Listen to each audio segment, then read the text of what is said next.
Subscribe now and press the bell icon for listening various Bengali audio stories. ভিন্ন স্বাদের গল্প শুনতে এখনই সাবস্ক্রাইব করুন সানডে ক্লাসিক্যাল। আজ তুমি বেঁচে গেলে, এই কষ্টটা ছিল বলেই, তা না হলে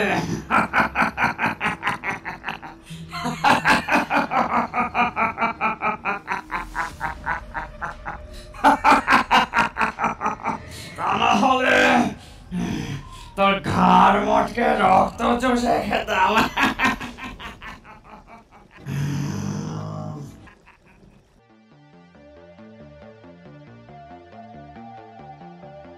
হ্যালো ডিয়ার ফ্রেন্ডস, দূর দূরান্তে বসে কেমন আছেন সবাই? সানডে ক্লাসিক্যালে আজ আপনারা শুনবেন বিশিষ্ট লেখিকা রিমা বিশ্বাসের কলমে গা ছমছম করা একটি কাহিনী, মেছো ভূতের কবলে। বিভিন্ন চরিত্রে অভিনয় করেছেন অমিত, রিতম ও আমি তপন। তাহলে শুনতে থাকুন আজকের গল্প মেছো ভূতের কবলে।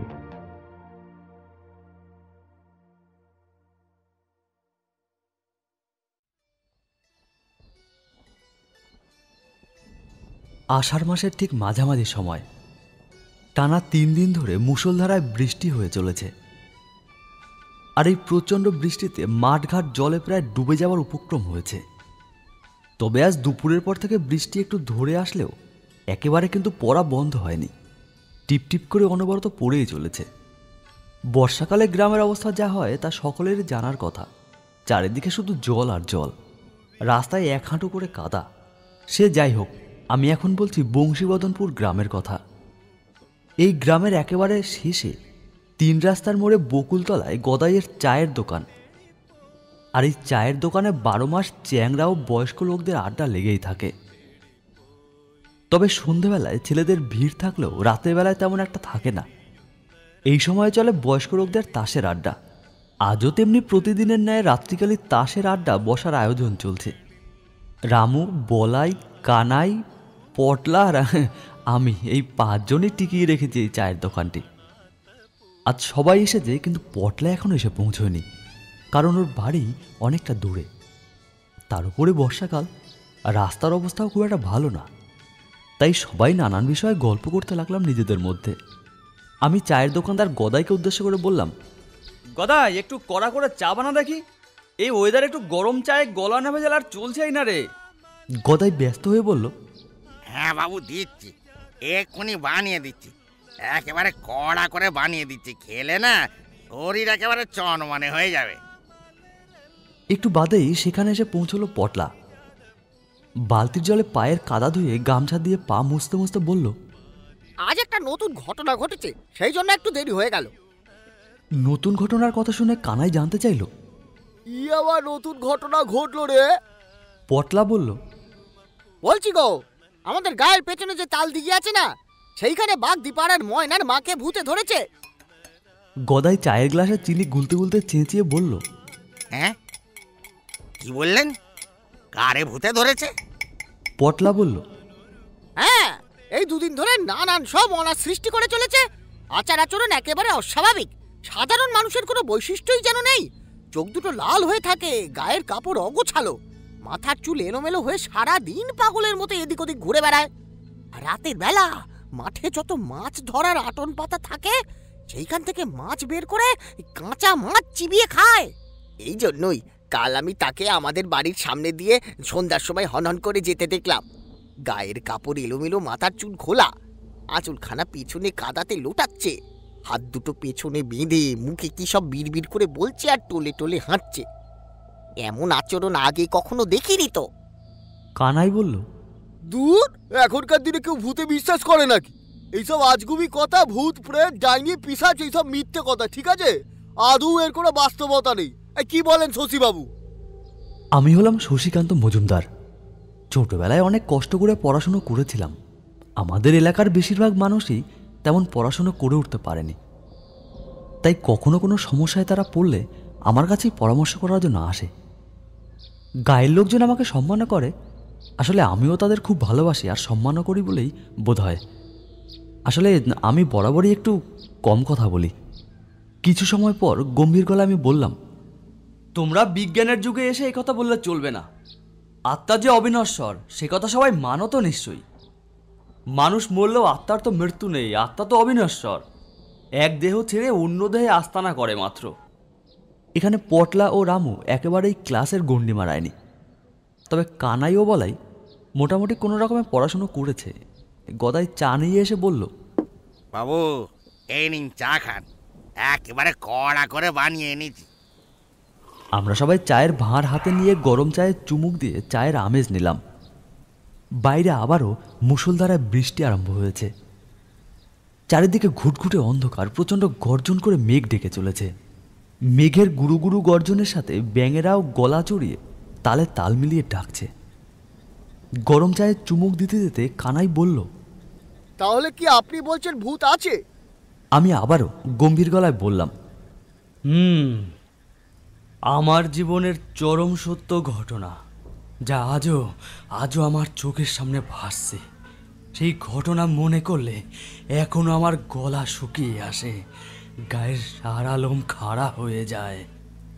এই কথা শুনে সবাই একটু চমকে উঠল। আমি একটু থেমে ভয় সংবরণ করে বললাম, সেই রাত আমি মৃত্যুর আগ পর্যন্ত ভুলতে পারবো না। তবে শোনো সেই রাতের ঘটনা। গদাই কোমরের গামছাটা খুলে গায়ে জড়িয়ে চুপটি করে জড়সড় হয়ে দরজার পাশের খুঁটিতে ঠেস দিয়ে বসল। পটলা বলে উঠল, আমারও ভূতে বিশ্বাস হয়। রামুও ভয়ে ভয়ে বলে উঠল, কত ভূতে ধরা দেখলাম, আবার ওঝার ভূত ছাড়ানো কত দেখেছি। কানাই আমার থেকে বয়সে অনেকটা ছোট হলেও দুজনের প্রায় বন্ধুসম আচরণ করি। মাঝে মাঝে নানান বিষয়ে আমাদের দুজনের মধ্যে ঝগড়া বেঁধে যায়, এছাড়া তর্ক বিতর্ক তো চলতেই থাকে। আর সুযোগ পেলে আমাকেও রাগাতে মোটেও ছাড় দেয় না। যদিও আমি খুব একটা রেগে যাই না, কারণ আমি জানি যে কানাই বরাবরই এরকম করে থাকে আমার সাথে। এবারও তাই সুযোগটা হাতছাড়া করলো না কানাই। কানাই আমাকে বলে উঠল, বাবু বলুন দেখি আপনার জীবনের চরম সত্য ঘটনাটা আদৌ সত্যি বলে মনে হয় কিনা। আমি কিছু মনে না করে চায়ের ভাঁড়টি রেখে দিলাম নিচে। একটু কেশে নিয়ে গম্ভীর গলায় বললাম,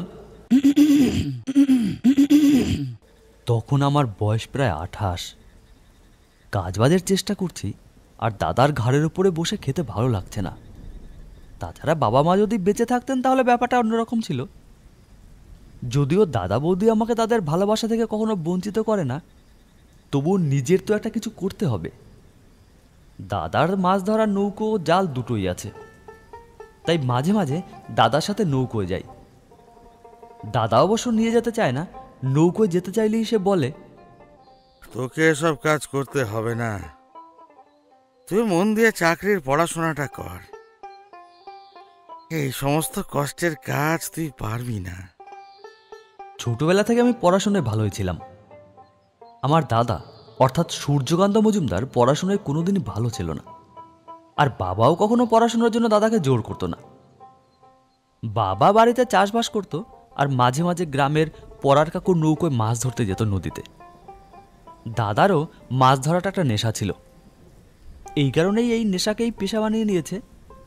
যাই হোক, কাজের সুব্যবস্থা না হওয়ার জন্য মাঝে মাঝে আমি দাদাকে সাহায্য করতে নৌকোয় যেতাম। বাড়িতে শুধু শুধু বসে থাকার চেয়ে নদীতে গিয়ে গভীর রাতে নদীর প্রাকৃতিক সৌন্দর্য উপভোগ করা অনেক ভালো। যখন চাঁদের আলো নদীর উপরে পড়ে তখন এক মায়াবী জগৎ সৃষ্টি হয়, জানো তো। আর এই অপরূপ মাধুর্যে মন প্রায় ভরে ওঠে। তাছাড়া বিশেষ করে বর্ষাকালে তো প্রায় নদীতে যেতেই হয়, কারণ ওই সময় জালে ইলিশ মাছ ধরা পড়ে প্রচুর, আর তখন দাদাকে সাহায্য করতে হয়। যখন মাছ পড়ে তখন বেশ ভালোই লাগে, নৌকোর খোল ভর্তি হয়ে যায় ইলিশ মাছে। এত মাছ পড়ে জানো, চাঁদের আলোয় মাছের আঁশ রূপোর মতো চকচক করে, দু চোখ যেন ঝলসে যায়, মনে হয় যেন নৌকো ভর্তি করে রূপো নিয়ে যাচ্ছি। সে এক অপূর্ব শোভা, তোমরা তো দেখো না কোনোদিন, বুঝতে পারবে না, বুঝলে কানাই। দাদার সাথে আরও 3 জন বন্ধু যায় দাদার। যা মাছ পায় সবাই সমান ভাগে ভাগ করে নেয়। নৌকো ও জাল দুটোই আমার দাদার, তাই দাদা 1 ভাগ বেশি পায়, অর্থাৎ 5 ভাগের মধ্যে দাদা পায় 2 ভাগ, আর বাকি 3 ভাগের মধ্যে সবাই 1 ভাগ করে পায়। নৌকো দিয়ে যা রোজগার হয় তা দিয়ে আমাদের স্বচ্ছন্দেই চলে যায় সংসার। এছাড়া পুকুরের মাছ, জমির ধান, বাগানের শাকসবজি তো আছেই। এবছর এখনো ইলিশ মাছ পড়া শুরু হয়নি। আর দাদার শরীরটাও ভালো নেই। বেশ কয়েকদিন ধরে দাদা অসুস্থ। মাঠে ধান চাষের জন্য জমিতে চাষ করতে গিয়ে কয়েকদিন বৃষ্টির জলে ভিজতে হয়েছিল। তাই নতুন বৃষ্টির জলে ভিজে শরীর তার খুব খারাপ হয়েছে।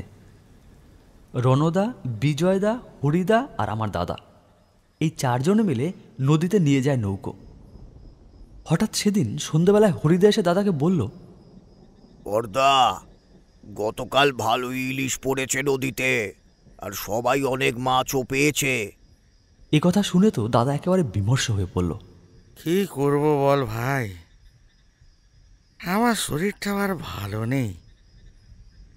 এই 3-4 দিনের জ্বরে একেবারে নাজেহাল হয়ে পড়েছি। গায়ে একটু জোর পাচ্ছি না।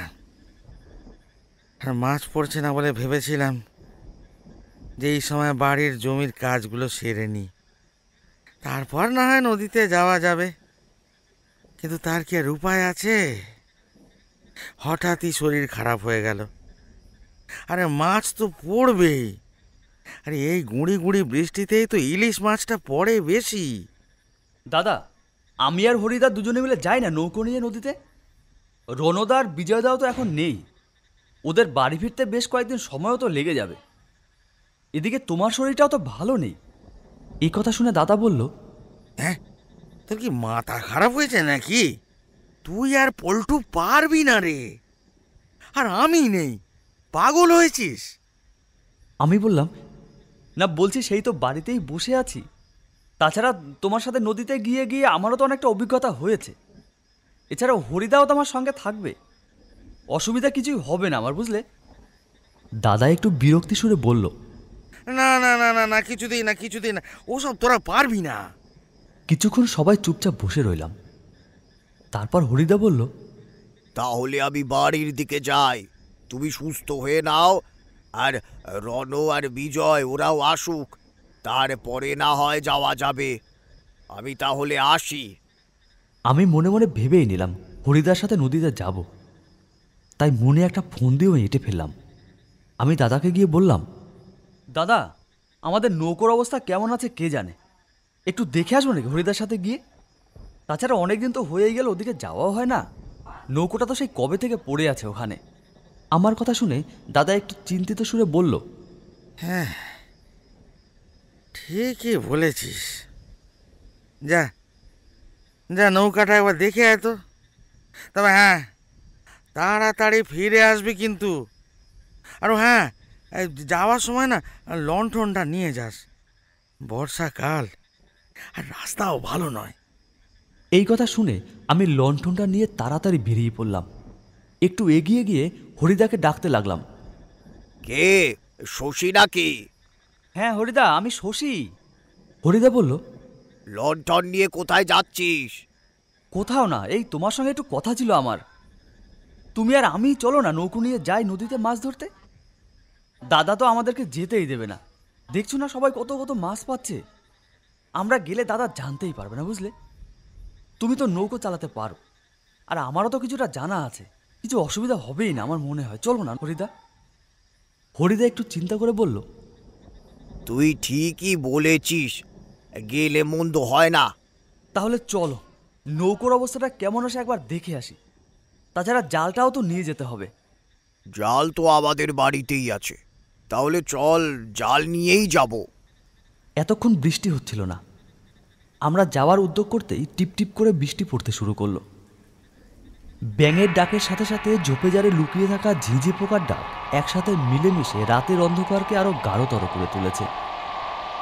হরিদার বাড়ির রাস্তাটা একটু বেশি অন্ধকার, কারণ বর্ষায় নানা আগাছা গজিয়ে উঠে রাস্তাটা সর্পিল আকার ধারণ করেছে।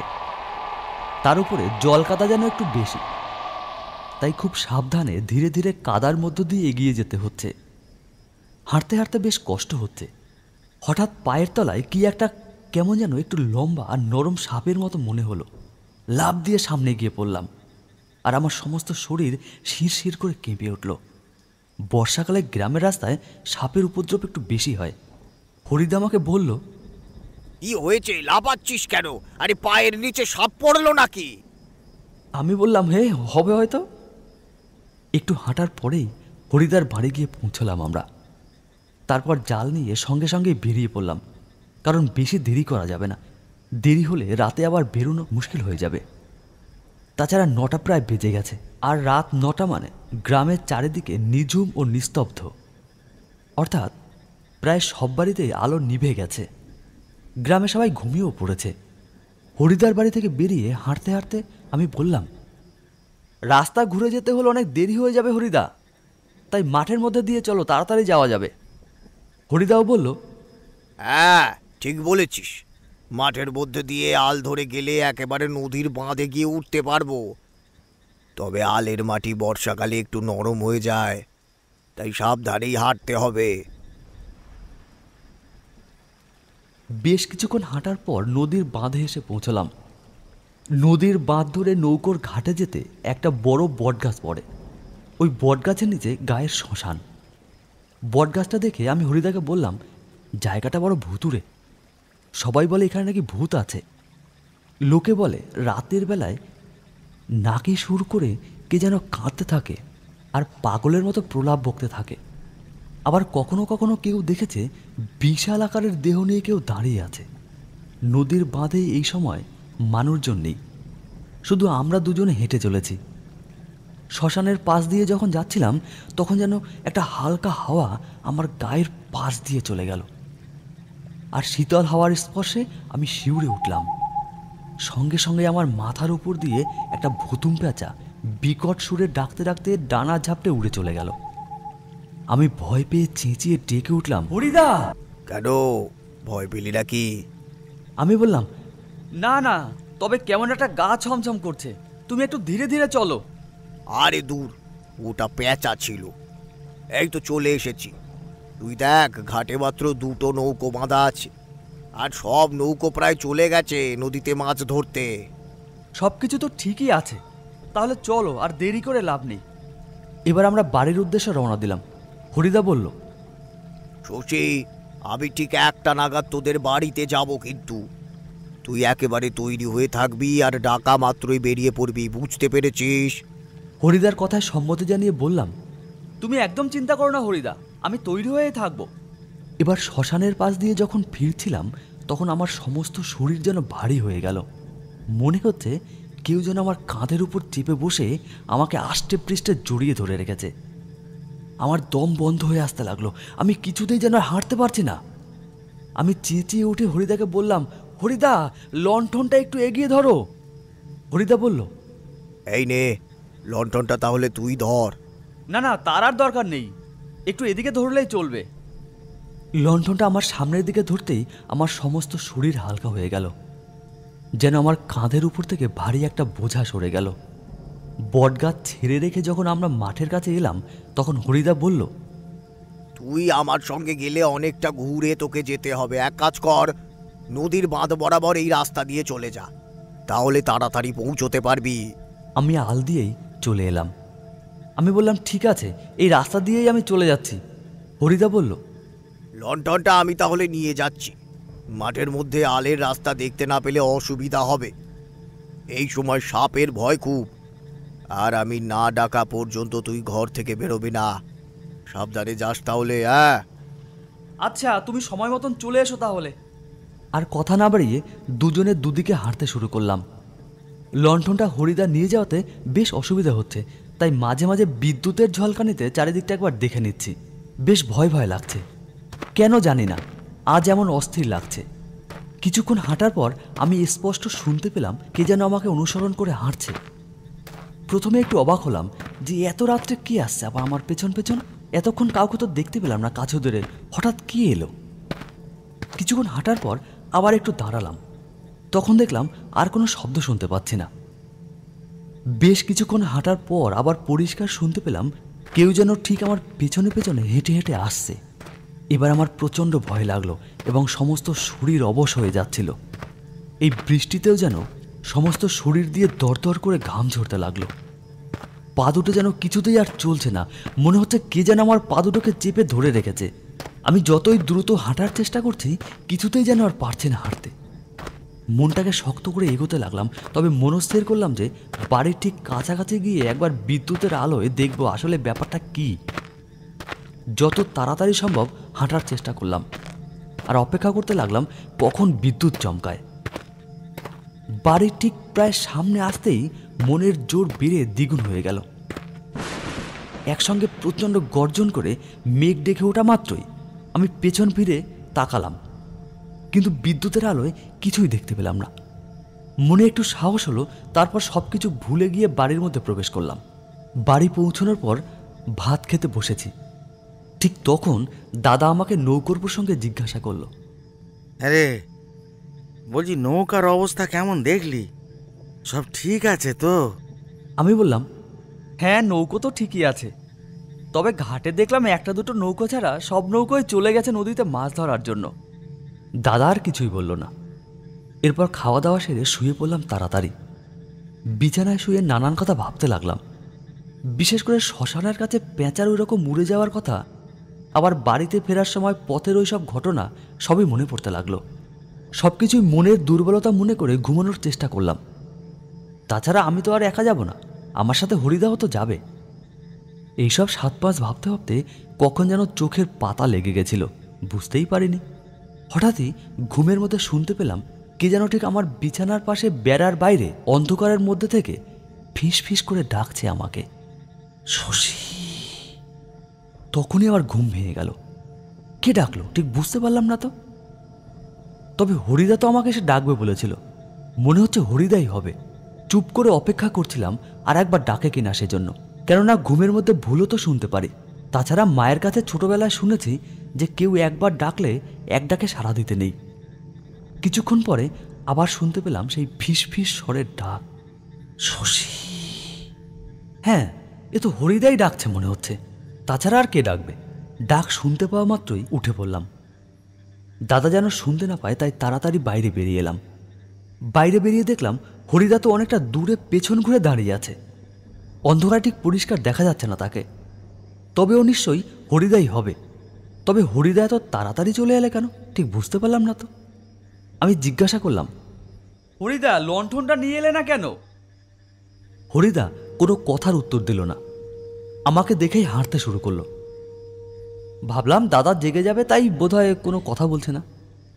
আমিও হরিদার পেছন পেছন এগোতে লাগলাম। আবার আমি জিজ্ঞাসা করলাম, এত তাড়াতাড়ি এলে কেন? যাওয়ার কথা তো ছিল সেই রাত 1টার সময়।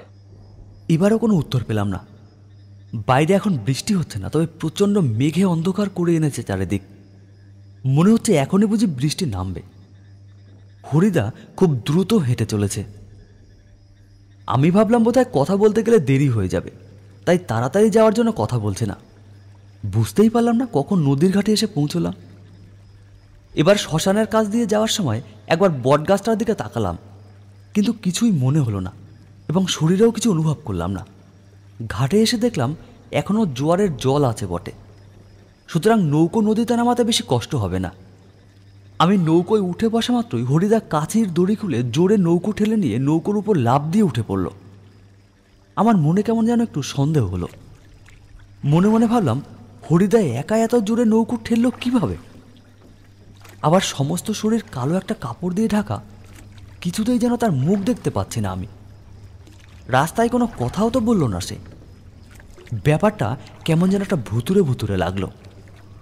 গায়ের মধ্যে আমার একটা শিহরণ খেলে গেল। যাই হোক, আমরা নৌকো নিয়ে এগিয়ে চললাম। এতক্ষণ পরে হরিদা বলল, নে এইবার তুই নৌকোয় শুয়ে পড়, আমি দাঁত টানছি। এবার ঝোড়ো হাওয়া শুরু হলো। আমি বললাম, না না শোবো না, একটু বসি, হাত পা সব ব্যথা করছে আমার। তারপর হরিদাকে উদ্দেশ্য করে বললাম, আজ মাছ পাবো তো হরিদা? হরিদা নাকি সুরে বলল, পাবো না মানে? বললেই হলো, তুই চুপ কর। হরিদার মুখে নাকে কথা শুনে আমার বুকের ভেতরটা মোচড় দিয়ে উঠল, আর আগের সেই সন্দেহটা যেন মাথা চাড়া দিয়ে উঠল। যতই সন্দেহ দূর করার চেষ্টা করছি ততই যেন ভয় বেড়ে যাচ্ছে। আমার সমস্ত গা ছমছম করে উঠল। আমি অনেকক্ষণ ধরে হরিদার মুখটা দেখার চেষ্টা করছি, কিন্তু কিছুতেই দেখতে পাচ্ছি না তার মুখ। কখন যে নৌকো নদীর প্রায় মাঝামাঝি চলে এসেছে বুঝতেই পারলাম না। আমি বলে উঠলাম, ও হরিদা, আরে এখানে এলে কেন? ডান দিকের ওই জোলার মধ্যে দিয়ে সামনের বড় নদীতে চলো। বড় নদীতে না গেলে মাছ পড়বে না। তোমার মনে নেই, ওখানে তো গতবার প্রচুর মাছ পেলাম। হরিদা কোনো কথা না বলে নৌকো ঘুরিয়ে জোলার দিকে নিয়ে গেল। এমনিতেই কালো মেঘে চারিদিক অন্ধকার করে নিয়ে এসেছে, তার উপরে আবার ঘন জঙ্গলের মধ্যে দিয়ে সরু নালা যেন রাতের অন্ধকারকে আরও বাড়িয়ে তুলেছে। সরু নালাটির কিছুই অন্ধকারে যেন দেখা যাচ্ছে না। মনের মধ্যে কেমন যেন একটা চাপা ভয় কাজ করছে। এবার আমরা নালার মধ্যে প্রবেশ করলাম। এমন সময় হঠাৎ একটা গাংচিল করুণ সুরে আর্তনাদ করে ডেকে উঠল আর ডানা ঝাপটে প্রাণ বাঁচিয়ে উড়ে পালালো। নিঝুম নিস্তব্ধ গভীর রাতের এই অন্ধকার পরিবেশে এমন ভয়ানক শব্দে আমার সমস্ত শরীর কেঁপে উঠল একটা অজানা চাপা ভয়ে। আমি আর স্থির থাকতে পারলাম না, চিৎকার করে বলে উঠলাম, আমার ভয় করছে হরিদা। ভীষণ রেগে গিয়ে হরিদা নাকি সুরে বলে উঠল, ভয় কিসের, আমি তো আছি। বাপরে বাপ, মনে মনে যা সন্দেহ করছিলাম সেটা ঠিক না তো। একটু বাদেই সামনে দেখতে পেলাম সাদা জলরাশি। এবার ভয় একটু কমলো। আমরা বড় নদীতে পৌঁছে গেলাম। মনে মনে ভাবলাম, যাক বাঁচা গেল। এদিকে ঝোড়ো হাওয়ার সাথে বৃষ্টি পড়া শুরু হয়েছে। আমি নৌকোর ছইয়ের মধ্যে গিয়ে বসলাম। বড় নদীতে কিছু দূর যাওয়ার পর হরিদা আবারও নাকি সুরে বলে উঠল, তুই একটু শুয়ে পড়, আমি জালটা পেতে আসি। আমি এবার নিশ্চিত হলাম ও নিশ্চয়ই হরিদা নয়। তাহলে কেউ? কিছুই বুঝে উঠতে পারলাম না। ভয়ে আমার গলা দিয়ে একটাও কথা বের হলো না, আর আমার উত্তরের অপেক্ষাও সে করলো না। আমি ভয়ে নৌকোর ছাউনির মধ্যে অন্ধকারে চুপ করে শুয়ে থাকার ভান করলাম। পিটিপিটি চোখে লক্ষ্য করতে লাগলাম ওই আগন্তুকের কার্যকলাপ। মনের ভেতরটা কেমন যেন খসখস করতে লাগলো। কিছুতেই হিসেব মেলাতে পারছি না। জাল পাতা শেষ করে হরিদা এসে নৌকোর সামনে চুপটি করে বসে রইল, আর আমি শুয়ে রইলাম নৌকোর ভেতরে। শুয়ে শুয়ে আকাশ পাতাল ভাবতে লাগলাম, ও যদি হরিদাই হবে তাহলে আমার নাকি সুরে কথা বলছে কেন? কেন সমস্ত শরীর কালো কাপড়ে ঢেকে রয়েছে? এটা কি হরিদা নাকি অন্য কেউ? এই সমস্ত নানান কথা ভাবতে লাগলাম আমি ভয়ে কাঁপতে কাঁপতে। নৌকোর খোলের ভেতরে মাছের চটাং চটাং শব্দে আমার ঘোর ভাঙল। দেখলাম এক হাত ছোট জাল নিয়ে নদীতে টানছে সে, আর মুহূর্তের মধ্যে মাছ ছাড়িয়ে নৌকোর খোলের মধ্যে একটার পর একটা ছুঁড়ে মারছে বড় বড় ইলিশ মাছ। 10-12টা মাছ নৌকোর মধ্যে লাফালাফি শুরু করেছে। এমন সময় জাল ছেড়ে দিয়ে নৌকোর খোল থেকে একটা বড় মাছ হাতে নিয়ে আমার দিকে তাকিয়ে দেখছে আমি দেখতে পাচ্ছি কিনা। চোখে যেন আগুন জ্বলছে তার। সর্বনাশ, এ তো কখনোই হরিদা হতেই পারে না। ভয়ে আমার হৃৎপিণ্ড ধুকপুক ধুকপুক করছে। তারপরে যা দেখলাম তাতে আমার নিজের চোখকেও বিশ্বাস করতে পারছিলাম না। মাছটাকে 2 হাতে মুখের কাছে নিয়ে এসে বড় বড় দাঁত বের করে সে চিবিয়ে চিবিয়ে খাচ্ছে। তার হাত দুটোও এই প্রথমবার দেখলাম আমি। এ তো কোনো মানুষের হাত নয়, আঙুলগুলো শুধু হাড় ছাড়া আর কিছুই নেই। সেই হাত দিয়ে মাছগুলো এমনভাবে খাচ্ছে যেন দেখে মনে হচ্ছে কতদিন সে খায়নি। পুরো মাছটা খেয়ে ফেলল সে গোগ্রাসে। এই ভয়ঙ্কর দৃশ্যে আমি যেন বাকরুদ্ধ হয়ে গেলাম। সমস্ত শরীর আমার ঠকঠক করে কাঁপতে লাগলো। বেশ কয়েক মিনিট নিস্তব্ধ নিঃসার হয়ে বসে রইলাম। সমস্ত শরীর যেন অবশ হয়ে গেছে আমার। গায়ের কোনো অংশ যেন সমস্ত শক্তি দিয়েও নাড়ানো সম্ভব হচ্ছে না। এরপর যখন সম্বিত ফিরে পেলাম তখন দেখলাম একটার পর একটা মাছ সে গোগ্রাসে খেয়েই যাচ্ছে। সুতরাং আমার বুঝতে বাকি রইল না যে আমার সন্দেহটাই ঠিক, ও তো এক ভয়ঙ্কর পিশাচ। এবার আমি ভাবতে লাগলাম এই পিশাচের হাত থেকে রেহাই পাবো কি করে? পিশাচটা আমাকে যে মেরেই ফেলবে এটা আমি নিশ্চিত হয়ে গেলাম। মনে মনে ভাবলাম দুর্বল হয়ে ভেঙে পড়লে চলবে না। ওই পিশাচকে আমার দুর্বলতা বুঝতে দিলে চলবেই না। নিমেষের মধ্যে ভয় যেন কোথায় হারিয়ে গেল আমার। মনের মধ্যে যেন এক ঐশ্বরিক শক্তি ফিরে পেলাম। ভেবে নিলাম হয় মরবো না হয় মারবো। অন্ধকারে হাতড়ে হাতড়ে পেলাম একটা লোহার কোঁচ। একটা বড় বাঁশের লাঠির মাথায় 7টা বড় বড় সূচালো বড়শি গাঁথা। এটা আমাদের নৌকোতেই থাকে। নদীতে ভেসে ওঠা মাছ দেখলে এর সাহায্যে আমরা ধরতাম। আমি কোঁচটা হাতে নিয়ে শক্ত করে ধরে ওই অশরীরীকে উদ্দেশ্য করে রাগত স্বরে বলতে লাগলাম, তুই কে বল, তা না হলে আজ তোকে আমি শেষ করেই ফেলবো। আমাকে দেখে, আমার রাগ দেখে পিশাচটা কিছুই মনে করলো না। সে অট্টহাসিতে ফেটে পড়লো। গভীর রাতে এই নদীর বুকে নীরব নিস্তব্ধতাকে ভেঙে চূর্ণ বিচূর্ণ করে অট্টহাসি বারবার কম্পিত হতে লাগলো। তারপর আমি কোষটা হাতে নিয়ে ওর দিকে রুখে দাঁড়ালাম আর বললাম, তুই কে? আমাকে নদীর ঘাটে নিয়ে চল, তা না হলে তোকে আমি দেখাবো কি করে মানুষের হাতে পিশাচের ধ্বংস হয়। পিশাচটি মুহূর্তের মধ্যে গায়ের কাপড় ফেলে দিয়ে হাসতে হাসতে প্রায় 10-12 ফুট লম্বা হয়ে গেল। বীভৎসতার চেহারা, চোখ দিয়ে যেন আগুন বের হচ্ছে, মাথায় লম্বা লম্বা চুল, মুখে বড় বড় দাঁত, আর সমস্ত মুখে তাজা রক্ত লেগে রয়েছে। আমার কথা শুনে পিশাচটি বলল, অনেকদিন মাছ খাই না, আমাকে শান্তিতে মাছ খেতে দে, তা না হলে তোর ঘাড় মটকে রক্ত চষে খাবো।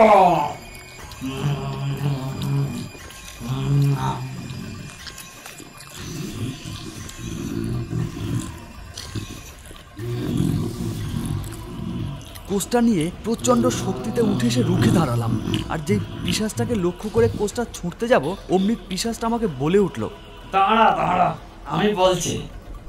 এই বলে নৌকোটিকে প্রচন্ড গতিতে দোলাতে লাগলো আর খিলখিল করে হাসতে লাগলো।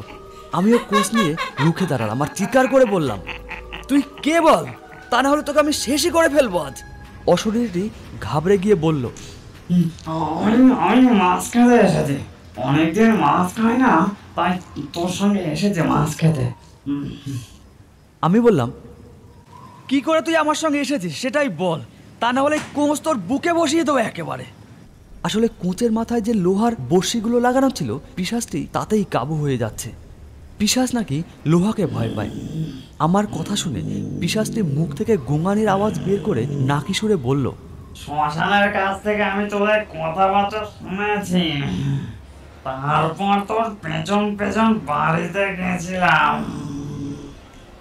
রাতের বেলায় যখন তোকে ডাকলাম, তুই তো সঙ্গে সঙ্গে বেরিয়ে এলি। তারপরেই তো আমি তোর সাথে নদীতে এলাম। এই কথা শুনে আমার মাথায় যেন আকাশ ভেঙে পড়ল। ভুলেই গিয়েছিলাম ছোটবেলাকার মায়ের কথা, যে রাতে কেউ ডাকলে 3 ডাকের পরে তবেই সাড়া দিবি, তারপর বাড়ি থেকে বের হবি। আমি এবার গম্ভীর গলায় চিৎকার করে বললাম, যেখান থেকে আমাকে নিয়ে এসেছিস সেখানেই নিয়ে চল, তাড়াতাড়ি নিয়ে চল, তা না হলে তোর একদিন কি আমার একদিন। পিশাচটি আবার নাকি সুরে বলল, হ্যাঁ, নিয়ে যাচ্ছে। তারপর জাল তুলে নৌকো ঘোরালো। তীরের বেগে নৌকো চলতে লাগলো। ভয়ে আমার গলা পর্যন্ত শুকিয়ে আসছে। তবুও মনে মনে ভাবলাম, ভয় পেলে চলবে না, যেভাবেই হোক নদীর ঘাটে পৌঁছতেই হবে। বৃষ্টি থেমে গেলেও সমস্ত আকাশ মেঘে ঢেকে আছে। আবারও ঝোড়ো হাওয়া বইতে শুরু করলো। আমি আমার সমস্ত শক্তি দিয়ে কোষটি নিয়ে দাঁড়িয়ে রইলাম। নালার দুপাশে সরু গাছগুলিকে দুহাত দিয়ে টেনে ধরে আবার ছেড়ে দিচ্ছে, আর মুখে সেই বিকট আওয়াজ করছে। সে আমার দিকে আগুন দৃষ্টিতে তাকিয়ে আছে, যেন সুযোগ পেলে আমার ঘাড় মটকে দেবে। শুধু আমার হাতে লোহার কোষটা আছে বলে কিছুই করতে পারছে না ও।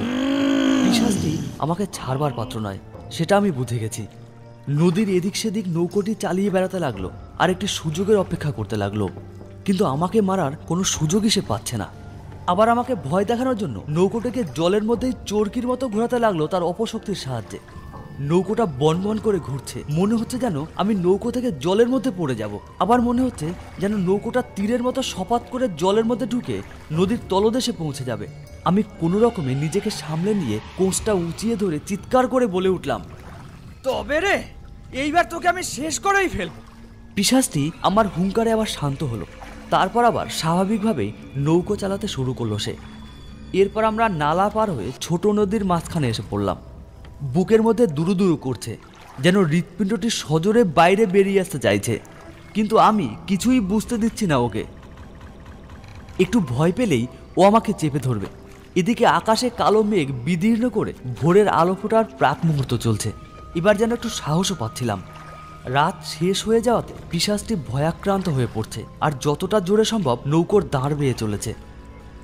অল্প সময়ের মধ্যেই আমাদের নৌকোটি নদীর ঘাটে এসে ভিড়ল।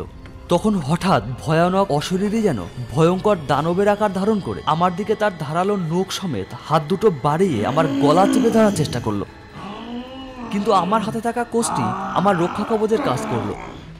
আজ তুমি বেঁচে গেলে, এই কোষটা ছিল বলেই, তা না হলে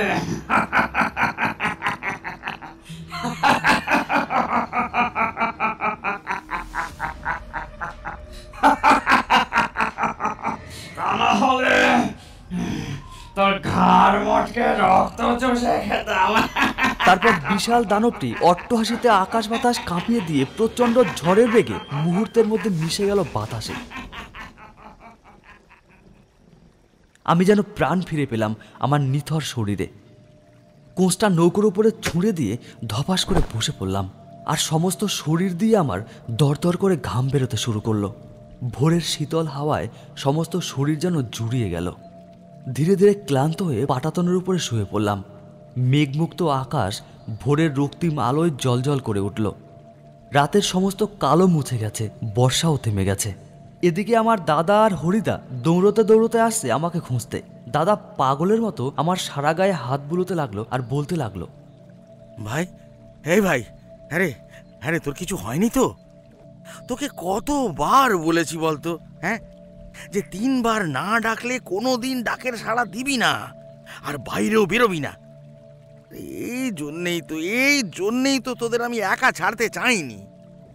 এইবার আমি বলে উঠলাম, আমার কিছু হয়নি দাদা, আমি ঠিকই আছি, চলো এবার বাড়ি চলো। আমার কথা শুনে দাদা একটু স্বাভাবিক হলো এবার। তারপর আমরা 3 জনেই বাড়ির উদ্দেশ্যে রওনা হলাম। হাঁটতে হাঁটতে হরিদা বলল, আমিও তো ভয় পেয়ে গিয়েছিলাম রে। ঠিক কি হয়েছিল বলতো? আগে বাড়ি চলো, তারপরে সব বলছি।